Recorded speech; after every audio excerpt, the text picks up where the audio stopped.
Prologue. The first time I saw my husband touch another woman's pregnant belly, I was still wearing the navy scrubs I had worked in for 14 hours. I had spent the day taking care of strangers. I had held an old man's hand while he waited for biopsy results. I had explained a new diabetes diagnosis to a terrified college student. I had called a daughter in another state and told her that her mother needed to be admitted overnight. Then, just after 9 that evening, I sat in my car across from a brick apartment building and watched my husband carry 2 grocery bags through the front door. The woman who opened it was young, dark-haired, and unmistakably pregnant. She smiled when she saw him. Adrian smiled back in a way I had not seen in months, not the thin, tired smile he gave me over reheated dinner, but something warm and private. He set the groceries down, bent to kiss her, and rested one pale hand against the curve of her stomach. She covered his hand with hers. My body went completely still. For almost a year, Adrian had been telling me that his parents were sick. His father needed cardiac testing. His mother's arthritis had become severe.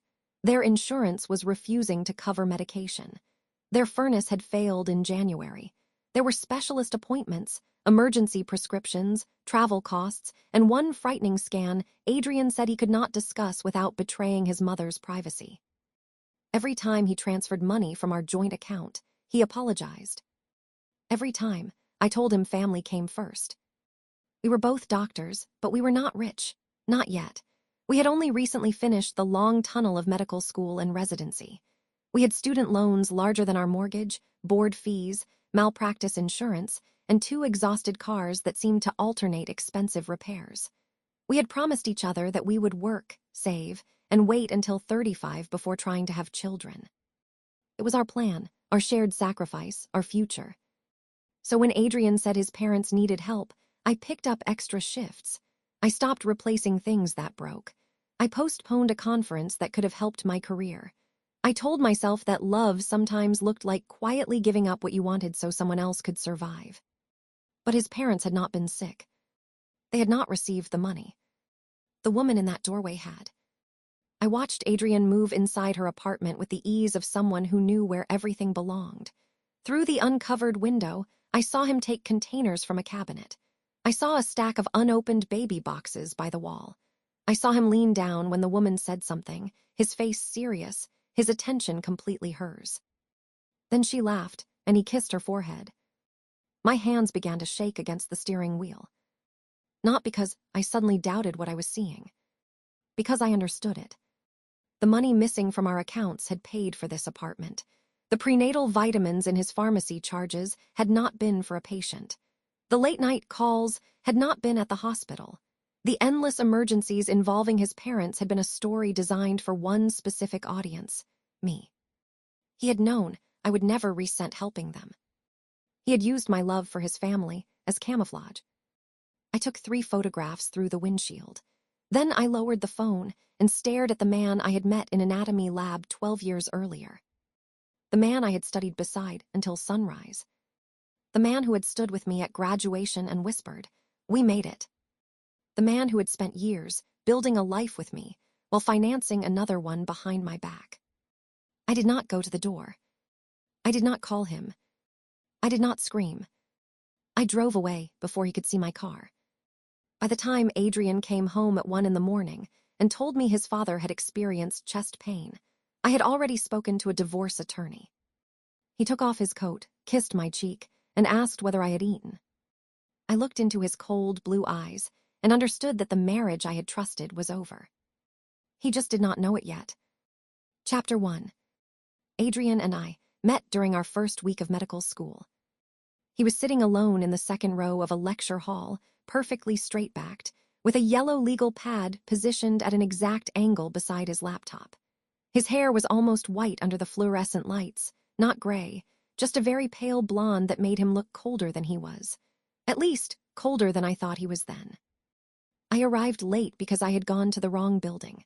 My curls were damp from the rain, my glasses were fogged, and I had managed to spill coffee down the front of my sweater. The only empty seat was beside him. "You're in my light," he whispered when I sat down. I stared at him. Then he slid his desk lamp toward me and added, You look like you need it more. That was Adrian, dry, controlled, and unexpectedly funny when he chose to be. We became study partners before we became friends, and friends before we became anything else. We learned the bones of the hand together. We quizzed each other on pharmacology while eating vending machine crackers at 2 in the morning. He could memorize pathways after reading them twice. I could talk through complicated systems until they made sense. Where he was precise, I was intuitive. Where I panicked, he became calm. By the end of our first year, everyone assumed we were dating. By the beginning of our second, we were. We married during residency in a courthouse ceremony attended by our parents and 4 exhausted friends. I wore a cream dress I bought online. Adrian wore the only suit he owned. We went back to the hospital 2 days later because neither of us had enough vacation time for a honeymoon. For years, our marriage was built around schedules. Night shifts, board exams, rotations, interviews, loan payments, grocery lists written on the backs of discharge summaries. We celebrated anniversaries in hospital cafeterias and birthdays whenever our calendars allowed. It was not glamorous, but it felt deeply ours.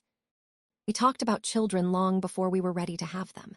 Adrian wanted 2. I said 1 first, and then we would see whether either of us ever slept again. We made lists of names during long drives.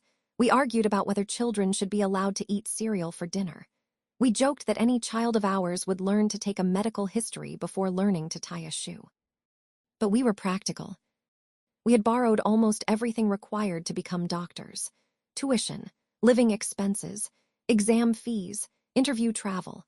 By the time we finished training, our combined debt was a number I avoided saying out loud because it made my chest tighten. Adrian chose anesthesiology. I went into internal medicine and eventually became a hospitalist.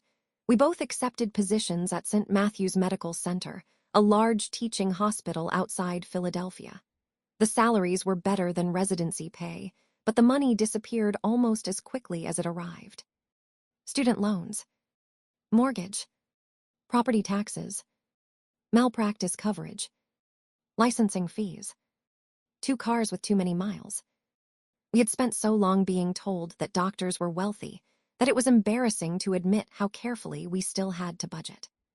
One night, 6 months after we started our new jobs, Adrian and I sat at our kitchen table with a spreadsheet open between us. I was 33. He had just turned 34. 35, he said. I looked up. What about it?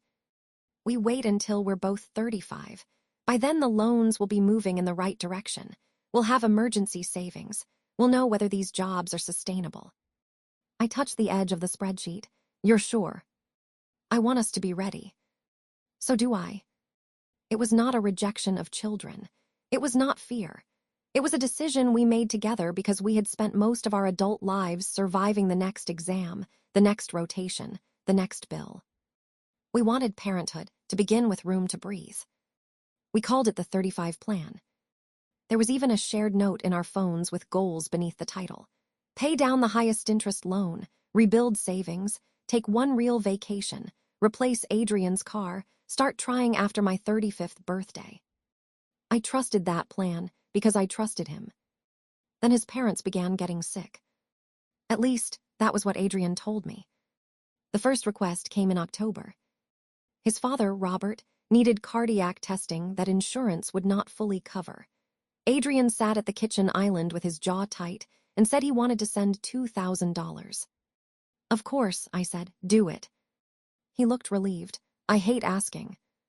You're not asking. It's our money and they're our family. His mother, Helen, had always been kind to me. She sent soup when I worked 6 consecutive nights. She remembered the date of my board exam. She told people she had gained a daughter when Adrian married me.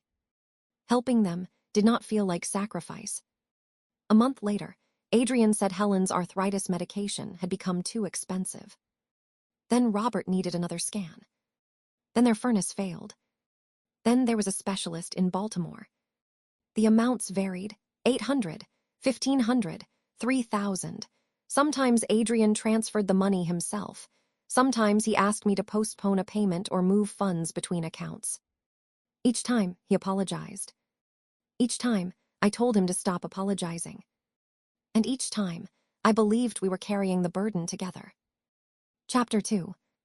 The first sign that something was seriously wrong appeared on a Tuesday morning in March. I had finished an overnight shift and was sitting at the kitchen table with a bowl of cereal I was too tired to eat. Adrian had already left for the hospital. He had kissed the top of my head before going and reminded me that the student loan auto payment would come out on Friday. "I moved enough into checking," he said. I nodded without looking up. 2 hours later, after showering and failing to fall asleep, I opened our banking app to confirm the balance. There was not enough money. Not even close. At first, I assumed the app had failed to update. I refreshed it twice. Then I opened the transaction history. 3 large transfers had left our joint savings account during the previous month. One for $2,500, one for $4,200, one for $1,800. The descriptions were vague. Family support, medical help, RE. RE could have meant Robert Ellis, Adrian's father. I pulled up the previous 6 months. The total was far higher than I expected. I had known Adrian was sending money, but not that much. Some transfers were ones we had discussed. Others were not. There were also repeated payments to a property management company I did not recognize, a furniture store in another part of the city, and a pharmacy that was not near his parents' house. By the time I finished, my untouched cereal had gone soft. I sat back and pressed both hands against my face. My first emotion was not anger. It was fear. Something had happened to his parents, something serious enough that Adrian was hiding the scale of it from me. Cancer was the first word that entered my mind. As a doctor, I knew how quickly illness consumed money even when insurance existed. Copays, travel, time off work, medications, home modifications. I imagined Helen trying to sound cheerful while enduring chemotherapy. I imagined Robert refusing to discuss a diagnosis because he did not want to become a burden. And I imagined Adrian carrying it alone because he thought I was already exhausted. The idea hurt me more than the missing money. That evening, Adrian came home after 10. His face looked drawn, and there were pale marks across his cheeks from wearing a mask. "How was your day?" I asked. "Long." He opened the refrigerator and stared inside without seeing anything. I almost asked him about the accounts. Instead, I said, "How are your parents?" His shoulders tightened. "Dad's stable. Mom's having more pain." "Do they need anything?" He closed the refrigerator. "I sent them some money yesterday." I already knew. The transfer had been $1,200. For medication. Mostly, he rubbed the back of his neck. And travel, they may need to see someone in Pittsburgh. "What kind of specialist?" The pause lasted less than a second, but I noticed it. "Rheumatology. I could help them find someone closer." "No," his answer came too quickly, then he softened it. "Mom is particular. She trusts the doctor Robert found." I studied him. Adrian was a controlled man. It was one of the qualities that made him excellent in an operating room. His face rarely betrayed surprise, discomfort, or fear. But that night, he would not meet my eyes. I told myself he was protecting his mother's privacy. The next morning, I called Helen. I did it from my car after a short shift, with both hands wrapped around a paper cup of coffee I did not want. Helen answered on the third ring, cheerful and slightly breathless. "Marin, what a lovely surprise." We talked about small things first. My schedule, her garden, a new bakery near their house, Robert's argument with a squirrel that kept attacking the bird feeder. She sounded normal. Not brave, not carefully upbeat, normal. I began asking questions gently. "How have you been feeling?" "Oh, the usual stiffness in the mornings. Nothing dramatic." "Adrian mentioned you might see a specialist." "A specialist?" "For your arthritis." She laughed. "I already have one, honey. I saw her in January. She said I'm doing well." I felt something cold move through my stomach. "And Robert, is his heart okay?" "His heart?" "The testing." There was a silence. Then Helen said, "Marin, did Adrian tell you something happened?" I stared through the windshield at the hospital parking garage. "No, nothing happened. I was just checking in." "Well, Robert had his annual physical last month. His cholesterol is irritating, but that's hardly news." She lowered her voice as if sharing gossip. He walked 5 miles yesterday and complained that I slowed him down. I tried to laugh. What about the furnace? I asked. Our furnace. You had trouble with it this winter, right? No, we replaced it 3 years ago. My fingers tightened around the cup. Helen hesitated. Why are you asking me all this? I could have told her. I could have said, your son has taken tens of thousands of dollars from our accounts and told me it was for you. But I did not yet understand what I was accusing him of. I think I mixed up a few conversations, I said carefully.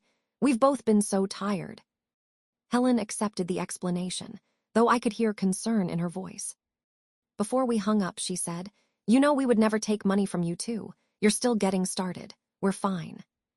We're fine. The words followed me into the hospital.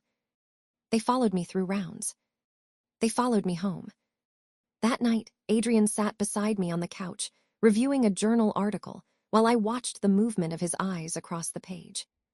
For the first time in 12 years, I wondered whether I knew where my husband's mind went when he was silent. Chapter 3. What L.E.H. said. Lee Morgan had been my friend since residency, which meant she had seen me at my least impressive.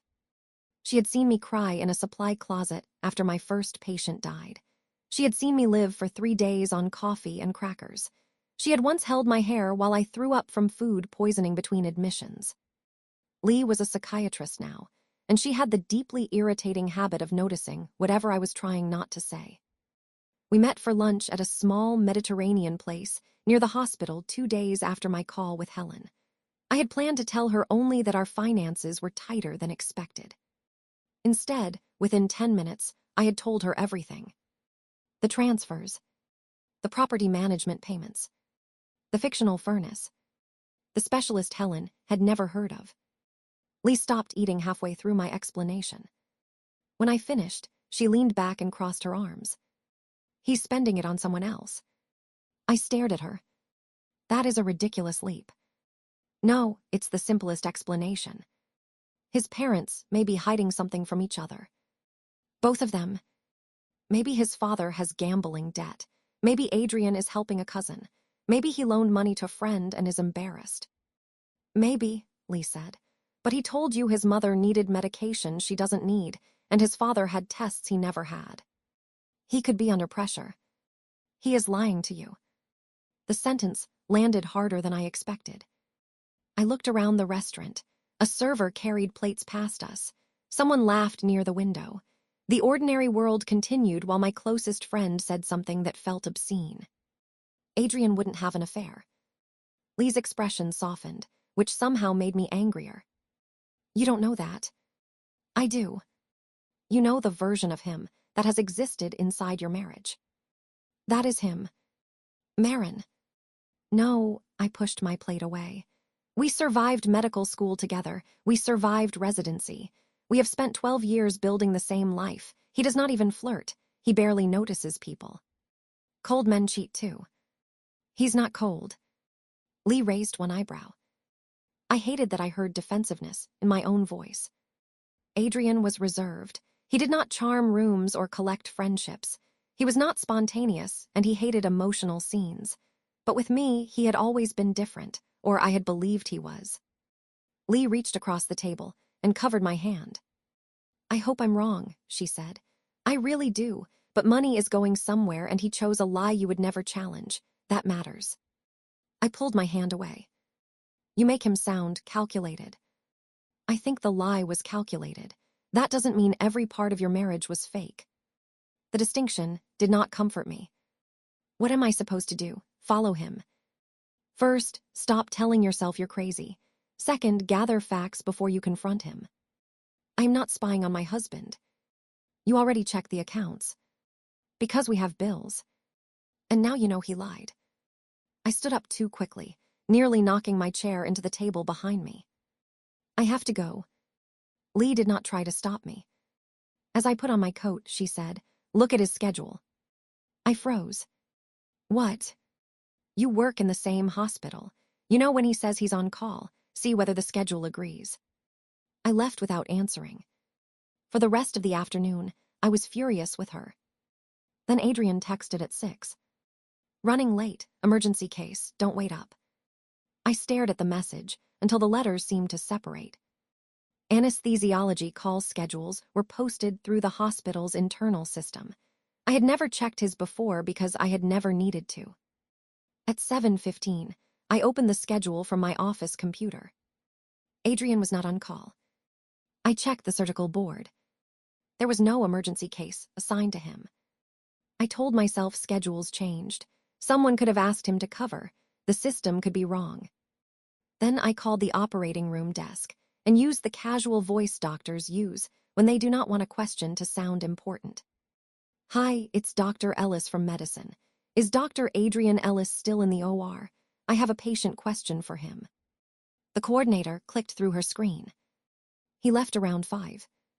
My office became very quiet. Thanks, I said. I hung up and sat perfectly still. At 10:30, Adrian came home carrying the smell of cold air and unfamiliar laundry detergent. How was the emergency? I asked. Messy, he loosened his tie. Bowel obstruction, it took forever. I watched his face. He did not hesitate. He did not look guilty. He kissed my forehead and asked whether I wanted tea. That was the moment Lee's theory stopped feeling ridiculous. Not true yet, but possible. And possibility was enough to change the way I looked at everything. Chapter 4. Once suspicion entered my marriage, it reorganized the past. Small details I had ignored began returning with sharper edges. Adrian had started showering immediately after some late shifts, even when he said he had spent the evening charting. He kept a travel-sized toothbrush in his work bag. He had become protective of his calendar without becoming protective of his phone. He rarely left the phone unattended, but he did not hide messages or turn the screen away from me. At first, that reassured me. Then, I realized a careful person would not use his regular phone for anything dangerous. I hated myself for thinking that way. For 5 days, I watched him. Not dramatically. I did not search his pockets or install software. I noticed. He said he had a departmental dinner on Thursday. The department had no dinner. He said his father needed another $1,000 for testing. Helen posted a photograph online that afternoon of Robert repairing a garden fence. He said he was going to sleep at the hospital after a long case. His access badge showed him leaving before midnight when I checked the shared parking log available to staff. Every lie had the same calm delivery. That frightened me most. On Friday, Adrian told me he needed to visit his parents after work. Your mom didn't mention it, I said. He looked up from tying his shoes. You talked to her. Earlier this week. A pause. Then he smiled faintly. She forgets half our conversations. Helen did not forget conversations. What's wrong this time? My dad's blood pressure is unstable. Do you want me to come? No, the answer was immediate. You've worked 6 days, sleep. He leaned down and kissed me. The kiss was gentle. That almost broke me. At 5:30, I was parked 2 rows behind his car in the employee garage. I had changed out of my white coat but still wore scrubs. My red curls were twisted into a loose knot, and there were shadows beneath my eyes that no amount of concealer could hide. When Adrian drove out, I followed. I felt ridiculous at first, like a woman in a bad television drama. My husband was probably going to his parents' house, and I would arrive 20 minutes later ashamed of myself. But he did not take the highway toward them. He drove east. He stopped at a grocery store, where I watched him buy bags of food, flowers, and a large package of diapers. Diapers. My hands went numb. I told myself they could be for a colleague, a baby shower, a patient charity. He returned to his car and drove to a newer apartment complex near the river. I parked across the street, beneath a bare tree. For 3 minutes, nothing happened. Then a woman opened the building's front door. She wore gray leggings and an oversized cream sweater. Her dark hair was pulled into a low ponytail. Even from a distance, I could see the shape of her pregnancy. 7 months, maybe 8. Adrian lifted the grocery bags slightly, as if presenting them. She smiled. He stepped inside, set the bags down, and kissed her. Not on the cheek. Not like a friend. Her hands rested against his chest, his move to her waist and then to the curve of her stomach. I stopped breathing. For 12 years, I had known the exact shape of Adrian's hands. Long fingers, pale skin, a faint scar near his right thumb from a broken glass during residency. I had watched those hands place IV lines, turn pages, fasten the buttons on my wedding dress, and hold mine beneath a courthouse table when we were too tired to feel celebratory. Now one of them rested possessively over another woman's unborn child. I raised my phone and took photographs. The first was blurred because my hand shook. The second was clear. In the third, Adrian was smiling down at her belly.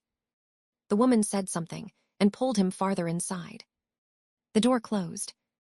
I remained in my car. I thought I would cry. Instead, my body entered the cold, efficient state I knew from medical emergencies. Heart fast, vision sharp, emotions delayed until the danger passed. I wrote down the address. I searched the property management company and recognized the name from our bank statements. I opened the pharmacy charges, prenatal vitamins, anti-nausea medication, iron supplements. I opened the furniture payments, a crib, a changing table, a reclining chair. Our money had purchased the life behind that door. The life Adrian had told me we were postponing. I drove away before he came outside.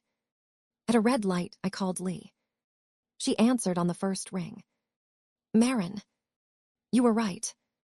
My voice sounded distant, almost mechanical. Lee did not say I told you so. She asked where I was. In the car. Pull over. I'm fine. You are not fine, pull over. I stopped in a pharmacy parking lot. For several seconds, neither of us spoke. Then Lee said, Tell me what you saw. When I finished, I heard her breathe out slowly. Do not confront him tonight. I know. Come to my house. I need an attorney. Yes. I need account records before he moves anything. Yes. I need to know how much he spent. Marin. What? You are allowed to fall apart. That was when the first tear slid down my face. Not because I had permission. Because she said it as though falling apart was still available to me, and I was no longer sure it was. Chapter 5. I did not go home that night. Lee made tea I never drank and found the number of a divorce attorney named Dana Brooks, whose office handled complex professional marriages. Dana agreed to speak with me by video at 8 the next morning. I slept for perhaps 40 minutes on Lee's couch.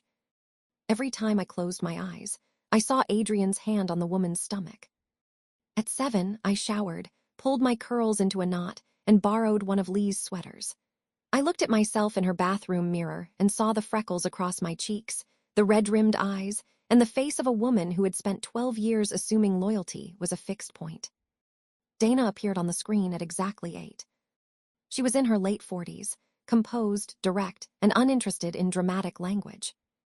Start with the finances, she said after I explained the affair. I sent the bank statements, photographs, and property management records. Dana asked questions in a steady sequence. Were our paychecks deposited jointly? Yes. Were the student loans separate or consolidated? Separate, but paid from shared income. Did we own our home together? Yes. Did I know whether Adrian had additional accounts? No. How much had he transferred under the explanation that his parents were ill? I don't know yet. Find out quietly. Can I move money? You can protect access to your income and preserve records, but do not empty joint accounts. We will do this correctly. That word mattered to me. Correctly. I had no desire to destroy Adrian's career. I did not want public revenge. I wanted the truth recorded in numbers and documents so that he could not transform me into a jealous, unstable wife once he realized I was leaving. Dana advised me to redirect my next paycheck to an individual account, copy 7 years of tax returns, download every statement, and photograph valuable household property. She also wanted confirmation that Adrian's parents had not received the money. At 10, I called Helen again. This time, I told her the truth. She was silent for so long that I checked whether the call had disconnected. He said the money was for us, she finally whispered. Yes. How much? I'm still calculating. Oh, Marin. Her voice broke. I closed my eyes. I'm sorry, she said. I am so sorry. You did nothing. He used us. The pain in her voice mirrored my own. Helen and I had always had an easy relationship because neither of us demanded more intimacy than the other could give. We exchanged recipes. We talked about medicine only when she asked. She never treated me like a threat or expected me to manage her son's emotions. Now Adrian had placed a lie between us and built it from illnesses she did not have. Is there someone else? She asked. Yes. Another silence. Does he love her? I don't know. Is she pregnant? I opened my eyes. How did you know? I didn't, Helen began crying quietly. I just thought, if he needed that much money. She's very pregnant. Helen made a small sound. Robert doesn't know, she said. I need to tell him. Please don't call Adrian yet. I won't. Dana may need you to confirm, in writing, that you never received the money. I'll do whatever you need. After we hung up, I sat at Lee's dining table and cried for the first time without trying to stop. I cried because Helen had loved me honestly. I cried because Adrian had used that love to make his lies believable. I cried because every extra shift I had worked, every purchase I had postponed, and every nervous glance at our debt had helped fund an apartment where he kissed another woman. Then I opened my laptop. The total took 3 hours to calculate. $38,640 in direct transfers, rent, utilities, pharmacy expenses, groceries, furniture, and cash withdrawals over 11 months. For us, it was an enormous amount. It represented loan principal we had not paid, emergency savings we no longer had, the conference I had skipped, the failing transmission in my car, the breathing room we had promised ourselves before becoming parents. Adrian had not simply spent money on an affair. He had stolen from the future we had built together. That evening, I returned home before him. I copied documents, photographed the contents of our safe, and placed my passport, medical license records, and grandmother's jewelry in a bag I took to Lee's. At 1 a.m, Adrian came through the front door. I was sitting at the kitchen island in pajamas, reading a patient chart on my laptop. He looked tired but not frightened. Why didn't you answer me? He asked. I fell asleep at Lee's after dinner. He accepted that immediately. Then he sighed and sat across from me. My dad had chest pain again. There it was. The lie he had chosen, because he believed it made him safe. I looked at the man who had spent the evening with his pregnant mistress and said, Is he okay? They think so. I sent another $1,500 for testing. I felt no heat, no panic, no urge to expose him. Only clarity. Of course, I said. Adrian reached across the counter and squeezed my hand. Thank you for always understanding. I let him hold it for 3 seconds. Then I gently pulled away. Chapter 6. For the next 4 days, I lived 2 lives. In one, I was Dr. Marin Ellis. I rounded on patients, reviewed labs, returned calls, and discussed discharge plans with families. I was competent, calm, and fully present. In the other, I was a woman documenting the destruction of her marriage. Dana's office traced the apartment lease to a woman named Brielle Foster. She was 29. She had worked in medical equipment sales until 8 months earlier. Her public professional page listed no current employer. Adrian paid her rent. He paid her car insurance. He paid for groceries, medical bills, furniture, and prenatal care not fully covered by her plan. Some payments came directly from our joint account. Others moved through a credit card I had not known existed. The balance on that card was more than $12,000. I stared at the statement and remembered Adrian telling me we could not afford to replace the broken dishwasher. We had washed dishes by hand for 6 months. On Wednesday, Brielle contacted me. The message arrived through social media while I sat in my hospital office between admissions. I think we need to talk. My first reaction was physical. My chest tightened. My skin became hot beneath my collar. I showed the message to Dana. Do not meet her alone, she said. And do not tell her what you know about the finances. We agreed on a coffee shop. Lee came with me and sat at another table. Brielle arrived 10 minutes late. Up close, she looked younger than she had from my car. Her face was pale, and the pregnancy seemed heavy on her body. She wore flat shoes and moved carefully. She looked at my hair first. People often did, and then at my wedding ring. "You're Marin," she said.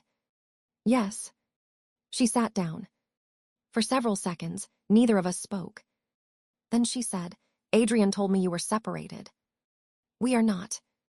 Her eyes closed briefly. "He said you stayed in the house because of debt and work. He said the marriage was over." "When did he tell you that?" "From the beginning." "How long?" 14 months. I had already known the approximate timeline, but hearing it from her felt different. 14 months of meals, night shifts, family calls, and shared plans. 14 months in which Adrian came home to me after leaving her. "Did you know he was using our joint money?" I asked. Brielle's expression changed. "He said the account was his." "It is."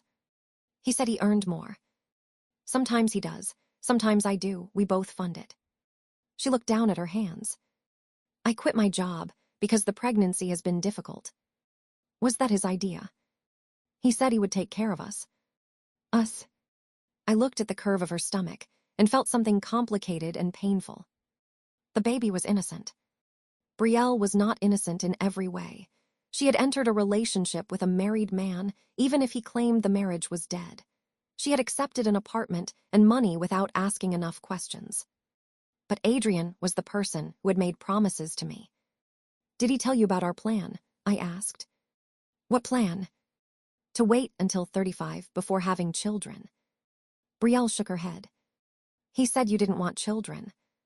For the first time during the meeting, I lost control of my expression. "That is not true." "I'm sorry." "He said that." "Yes." The hurt was so clean, it almost felt surgical. Adrian had not merely betrayed our plan. He had rewritten me inside his other life.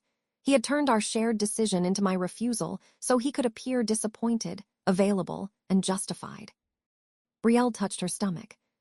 "He said he was going to file after the baby was born." "He was not." "You don't know that." "I do." I told her about the retirement projections we had reviewed 2 weeks earlier. The vacation Adrian had discussed for the fall. The bathroom renovation he wanted to begin after my birthday. Brielle's face slowly collapsed. "He told me he loved me." "I'm sure he did." The words came out colder than I intended. She flinched. I took a breath. I don't know what he feels. I only know what he did. We sat in silence. Then Brielle asked, "Are you going to take everything?" The question was so revealing that I nearly laughed. "There is no everything," I said. "There is debt. There is a house with a mortgage. There are 2 beginning medical careers and $38,000 he took from our marriage to support you." Her eyes widened. "He said you were wealthy." "We are doctors. That is not the same thing." When I stood to leave, Brielle looked frightened. "What happens to the baby?" "Adrian is the father. He will be responsible." "And you?" "I am not." Outside, Lee joined me on the sidewalk. "You okay?" she asked. "No." It was the most honest answer I had given anyone all week. "But I will be." Chapter 7.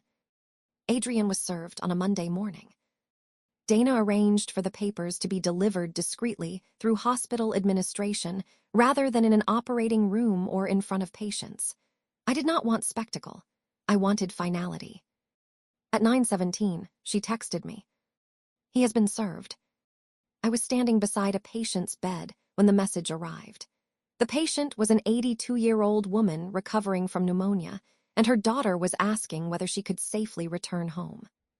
I answered the question. I reviewed the discharge plan. I smiled when the patient made a joke about hospital food. Then I walked into an empty stairwell and pressed my forehead against the cool concrete wall. My phone began ringing. "Adrian." I did not answer. He called again. Then came the messages. "What is this?" "Call me now." "Marin, this is insane. We need to talk before you make a mistake." A mistake. As though I had accidentally ended a faithful marriage. At 10, he appeared outside my unit. He was still wearing surgical scrubs, and a disposable cap hung loose around his neck. His face was pale, his blue eyes sharper than I had ever seen them. "You filed for divorce," he said. 2 nurses glanced toward us. I stepped into a consultation room and closed the door. Adrian followed. "Lower your voice," I said. "How could you do this without talking to me?" The audacity of the question was almost impressive. "How could I?" "Yes," he dropped the papers onto the table. "We have been together 12 years. So you remember." His expression changed. "Marin, tell me how your father's chest is." All the color left his face. For 1 second, the room contained absolute silence. Then he said, "What? Is the pain better? Did the $1,500 help?" He stared at me. I watched calculation replace panic. "Did my mother call you?" "No." "Then what is this about?" "Brielle Foster." His eyes closed. It was a small movement, but it told me everything. "How far along is she?" I asked. "Marin, please." 7 months, 8. "We should not do this here. You came to my floor." He sat down, as if his knees had weakened. "It wasn't supposed to happen like this." I almost smiled. "How was it supposed to happen?" "I was going to tell you." "When?"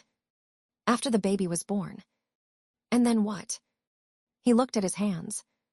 "I didn't know." "You paid her rent. You furnished an apartment. You told her we were separated. That sounds like a plan." I was trying to take responsibility. "With my paycheck." "Our money." "Yes," I said. "Our money, that is the point." He stood again and began pacing the small room. Brielle had nowhere to go. She lost her job. The pregnancy became complicated. And your parents developed imaginary illnesses. His jaw tightened. "I knew you would understand helping them." The sentence was quiet. It was also the cruelest thing he had said. "You used the people I love because you knew I wouldn't question you." I panicked. "You lied for 11 months. I was trying to protect everyone." "From what?" "From this," he gestured toward the divorce papers. "No, you were protecting yourself from consequences." Adrian stepped closer. "I love you." I felt nothing when he said it. That frightened me and relieved me at once. "You told her I didn't want children." His face changed again. "She told you that?" "Yes." I was trying to explain why we had waited. "We waited because we decided together." "I know." "Do you?" My voice finally rose. "We worked until we could barely stand. We postponed everything. We made a plan for our future. Then you used that plan to make me look cold while you built a family with someone else." "It was not a family." "You bought a crib." He looked away. "Come home tonight," he said. "Let me explain everything." There is nothing left to explain. Marin, 12 years do not disappear because I made one catastrophic mistake. One mistake does not require an apartment, a credit card, a false medical history for your parents, and 14 months of scheduling. He flinched. I opened the door. "Do not come to my unit again, unless it concerns a patient." He stood motionless as I walked away. That evening, I returned to the house with Lee and a locksmith. Dana had confirmed that I could change the code on my private office and secure my personal documents, but Adrian still had legal access to the marital home. I packed clothes, books, photographs of my parents, and the red ceramic mug he had given me after our first board exam. I held the mug for a long moment. Then I left it behind. Chapter 8. Adrian came to Lee's house 2 nights later. He did not knock repeatedly or make a scene. That was not his style. He stood beneath the porch light in a dark coat, pale hair damp from rain, looking exactly like the man I had trusted for most of my adult life. Lee opened the door, but did not invite him inside. "Marin doesn't want to see you," she said. "I need 10 minutes." "No." I was standing in the hallway behind her. 10 minutes, I said. Lee looked back at me. "I'll be in the kitchen." Adrian and I sat in the living room with a coffee table between us. For a moment, he said nothing. Then he began with the version of the story he had apparently prepared. He met Brielle at a hospital charity event. She worked for a device company and had come with colleagues. They spoke again at a conference. He was exhausted, lonely, and feeling invisible in our marriage. That phrase stopped me. Invisible. You were always working. So were you. I know. No, you don't get to make our shared life into something I did to you. He pressed his lips together. The affair began during a conference 14 months earlier. He claimed it was supposed to be temporary. When Brielle became pregnant, he panicked. She wanted to keep the baby. He felt responsible. So you told her to quit her job. She was sick constantly. You paid her entire life. She needed help. And I did. His eyes lifted to mine. You were fine. There it was again. The assumption beneath everything. I was competent, so I needed less. I was loyal, so I would tolerate more.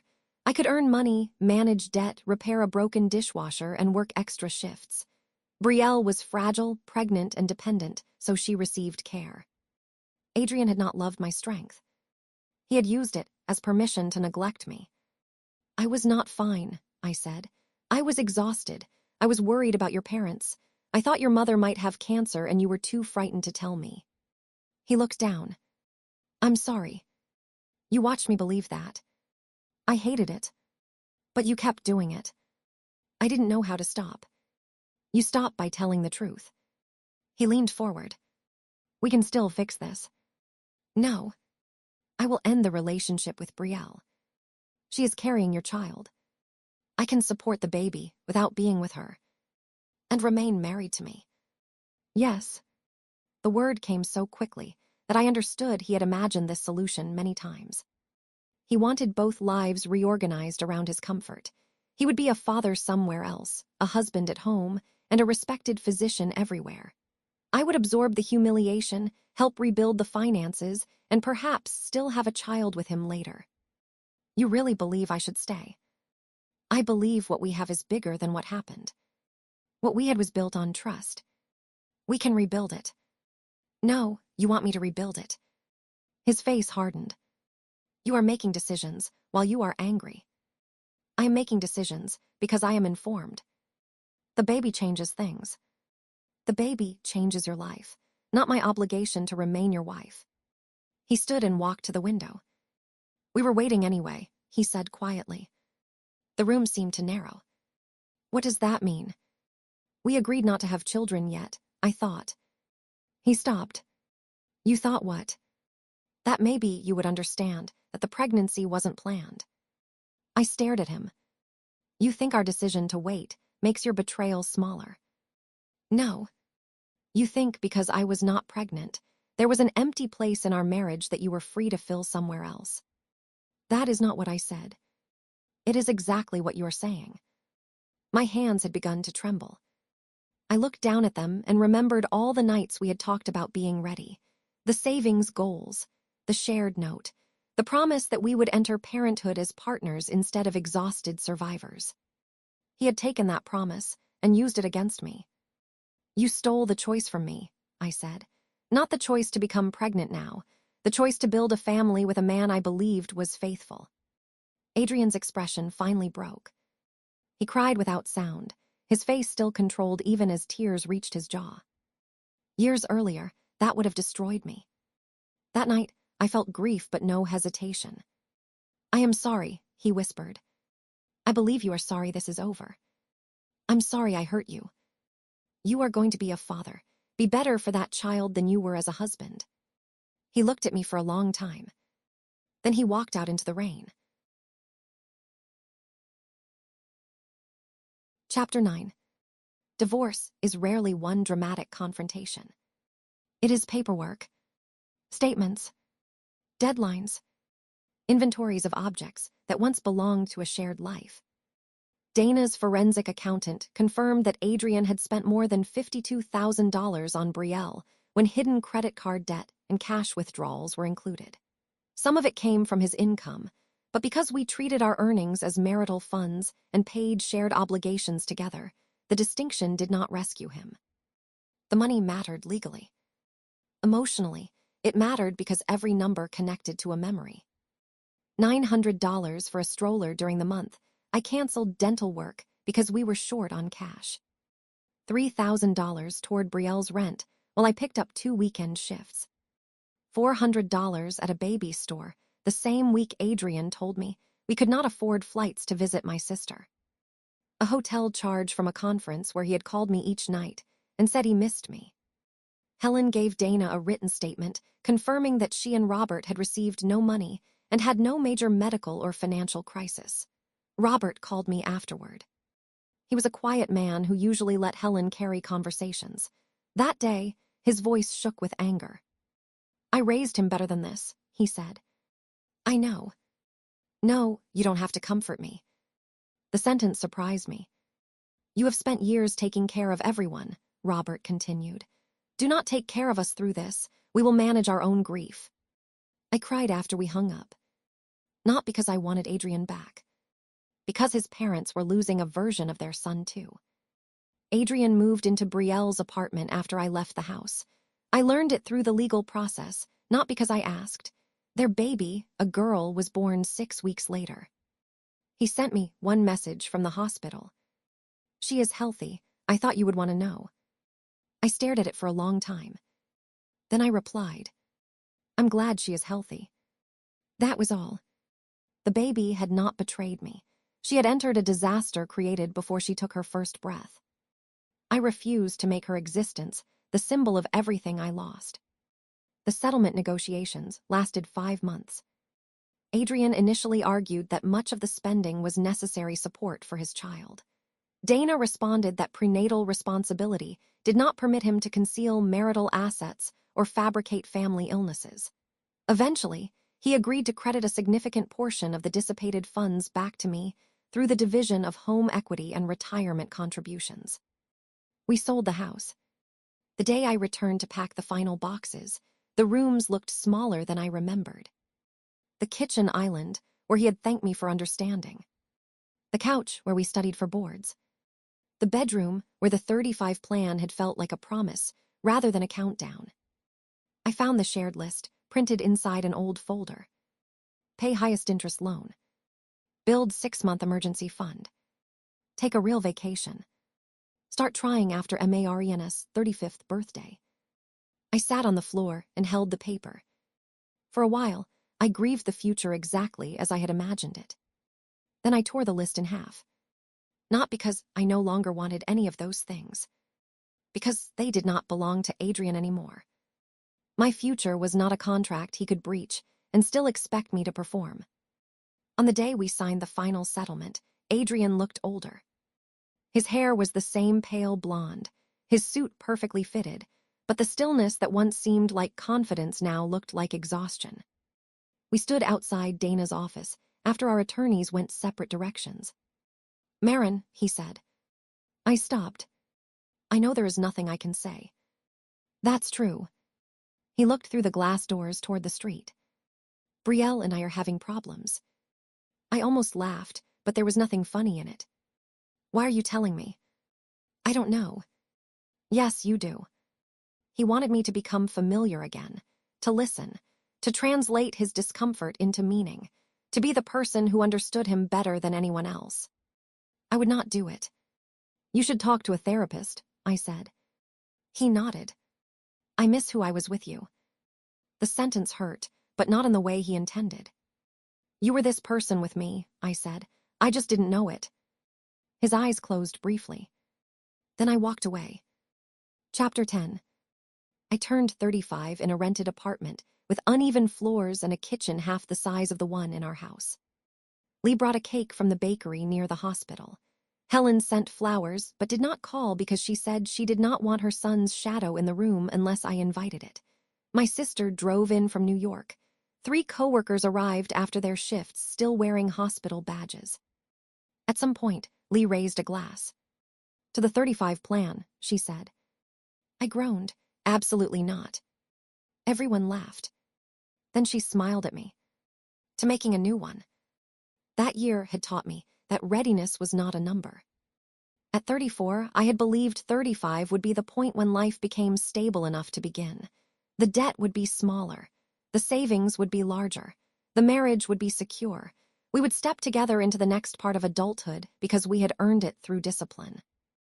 Instead, I arrived at 35 divorced, living alone, and driving the same unreliable car.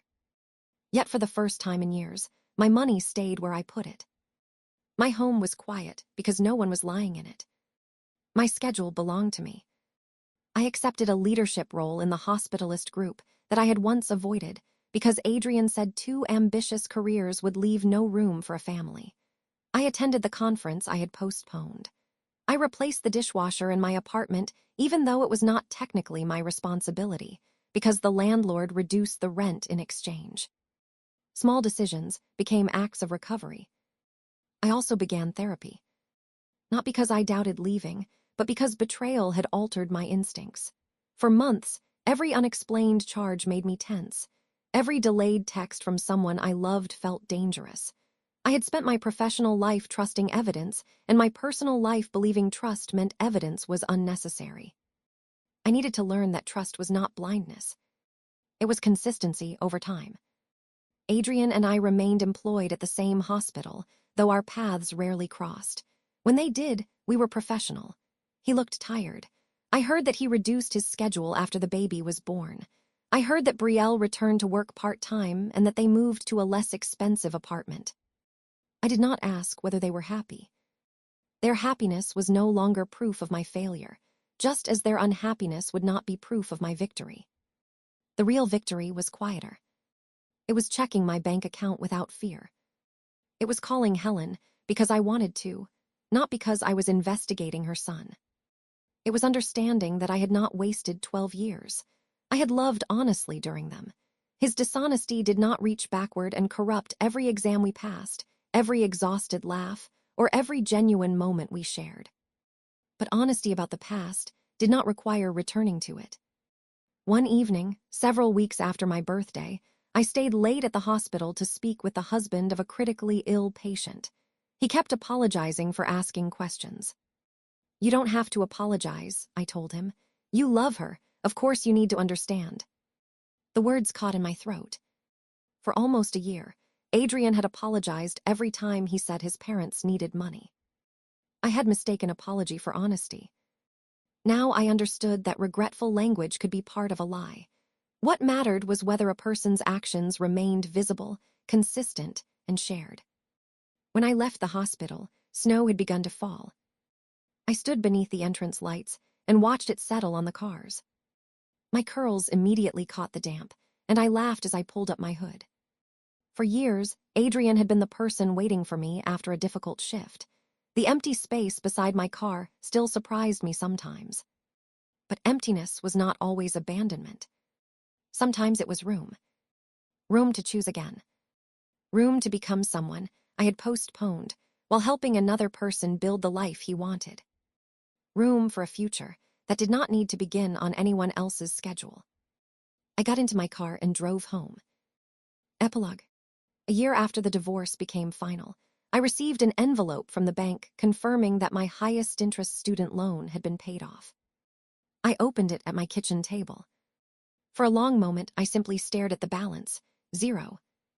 It was one of the goals from the old 35 plan. I had reached it alone. The apartment around me was warm with late afternoon light. A stack of medical journals leaned against a vase of grocery store tulips. My red curls were pinned badly on top of my head. I had freckles across my nose from a hiking trip with Lee and my sister. My life did not look like the one Adrian and I had planned. It looked better in one essential way. It was true. I still did not know whether I would become a mother. I knew only that the choice remained mine. 35 had never been a locked door, and Adrian's betrayal had not erased my future. It had erased the illusion that he was entitled to stand inside it. That evening, Helen called to congratulate me about the loan. We spoke for 20 minutes about her garden, Robert's cholesterol, and a new resident at the hospital who kept calling me ma'am. Before hanging up, she said, "I hope you know you are still family to us." "I know," I said. And I did. Adrian had tried to use illness, family, and love as hiding places. But the truth had separated all three from him. His parents had not been sick. My judgment had not been foolish. My willingness to help had not been weakness. The shame belonged to the person who exploited it. I folded the bank letter and placed it in a drawer. Then I opened a new note on my phone. I did not call it the 36 plan or the new life plan. I simply wrote, things I want. A trip to Ireland. A home with more windows. Work that matters without consuming me. Love that does not require investigation. Maybe a child. Definitely peace. I looked at the list and smiled. For the first time, there was no deadline beneath it.